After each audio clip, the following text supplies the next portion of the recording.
আসসালামু আলাইকুম। আশা করি সবাই ভালো আছেন। সবার সুস্বাস্থ্য কামনা করি। এখন আপনারা দেখবেন ঢাকা বাইপাস এক্সপ্রেসওয়ে। এই স্থানটি হচ্ছে ভোগড়া চৌরাস্তা। ভোগড়া চৌরাস্তা রয়েছে ঢাকা ময়মনসিংহ রোডে বিআরটির 6 লেনের একটি ফ্লাইওভার, যার উপর দিয়ে বর্তমানে যান চলাচল করছে। এবং ভোগড়া বাইপাসের এই অংশ থেকেই শুরু হয়েছে 48 কিলোমিটার দীর্ঘ Dhaka bypass expressway.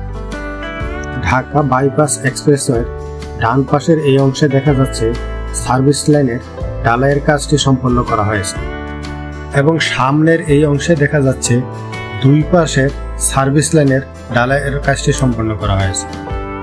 Dhaka bypass expressway বাংলাদেশের ঢাকা বিভাগে অবস্থিত একটি 48 কিলোমিটার বা 30 মাইল দীর্ঘ নির্মাণাধীন নিয়ন্ত্রিত access highway. Dhaka bypass expressway প্রকল্পটি এশিয়ান হাইওয়ে নেটওয়ার্কের একটি অংশ। এর প্রধান উদ্দেশ্য হল ঢাকা শহরের মধ্য দিয়ে যাওয়া সড়ক ও মহাসড়কগুলোতে ভারী যানজট নিরসন করা। এই বাইপাস এক্সপ্রেসওয়েটির কাজ শেষ হলে ঢাকায় প্রবেশ না করে জয়দেবপুর থেকে মদনপুর পর্যন্ত 48 কিলোমিটার এক্সপ্রেসওয়ে ধরে নিরবিচ্ছিন্নভাবে যাওয়া যাবে। ভোগড়া বাইপাস থেকে কিছু দূর সামনে এসে ডান দিকের রাস্তায় এই অংশে দেখতে পাচ্ছেন 4 লেনের একটি টোল প্লাজা নির্মাণ করা হচ্ছে। ঢাকা বাইপাস এক্সপ্রেসওয়ে দিয়ে আসা গাড়িগুলো এই টোল প্লাজা দিয়ে টোল দিয়ে এক্সপ্রেসওয়ে থেকে বের হবে। ঢাকা বাইপাস এক্সপ্রেসওয়েটি হবে দেশের সবচেয়ে আধুনিক প্রযুক্তি নির্ভর সড়ক।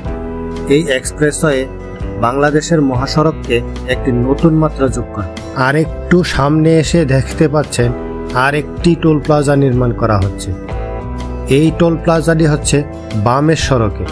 বামের সড়কের এই টোল প্লাজা দিয়ে টোল দিয়ে যানবাহনগুলো এক্সপ্রেসওয়েতে প্রবেশ করবে। ঢাকা বাইপাস এক্সপ্রেসওয়েটি নিরাপদ ও আরামদায়ক ভ্রমণের অভিজ্ঞতা দেবে। পাশাপাশি এক্সপ্রেসওয়েটি ঢাকার ট্রাফিক নেটওয়ার্কের উন্নতি ও যানজট নিরসন করবে এবং প্রকল্পটি সম্পন্ন হওয়ার পরে স্থানীয় অর্থনৈতিক উন্নয়নে বড় ভূমিকা রাখবে। টোল প্লাজা থেকে কিছু দূর সামনে এসে এই অংশে দেখতে পাচ্ছেন একটি আন্ডারপাস নির্মাণ করা হয়েছে। ঢাকা বাইপাস এক্সপ্রেসওয়ের আওতায় মীরের বাজার চৌরাস্তা এবং মীরের বাজার রেল ক্রসিং এর উপরে বড় একটি ফ্লাইওভার নির্মাণ করা হয়েছে। এই প্রকল্পের আওতায় আরও একটি ফ্লাইওভার নির্মাণ করা হয়েছে ধেওড়া মিনিস্টার ফ্যাক্টরির পাশে যে রেল ক্রসিংটি আছে তার উপর। সড়ক ও জনপথ অধিদপ্তরের প্রথম পাবলিক প্রাইভেট পার্টনারশিপ পিপিপি প্রকল্পের অধীনে বাস্তবায়িত হতে যাচ্ছে এই এক্সপ্রেসওয়ে। এই এক্সপ্রেসওয়ে বাস্তবায়নের জন্য Sichuan road and bridge group corporation limited, Shamim enterprise limited এবং ইউডিসি কনস্ট্রাকশন লিমিটেড এর কনসোর্টিয়াম নামের 3 প্রতিষ্ঠান কাজ করছে। এই প্রকল্পের আর্থিক পরামর্শক হিসাবে কাজ করছে এশীয় উন্নয়ন ব্যাংক। এই প্রকল্পের কাজ শেষ হলে ঢাকা শহরে প্রবেশ না করেই বাস, ট্রাক ও অন্যান্য যানবাহন সহজেই দেশের উত্তরাঞ্চল ও মধ্যাঞ্চল থেকে দক্ষিণাঞ্চল ও পূর্বাঞ্চলে চলাচল করতে পারবে। পুরো সড়কে আগে যেখানে 2 ঘন্টা সময় লাগতো সেটা আধা ঘন্টায় নেমে আসবে।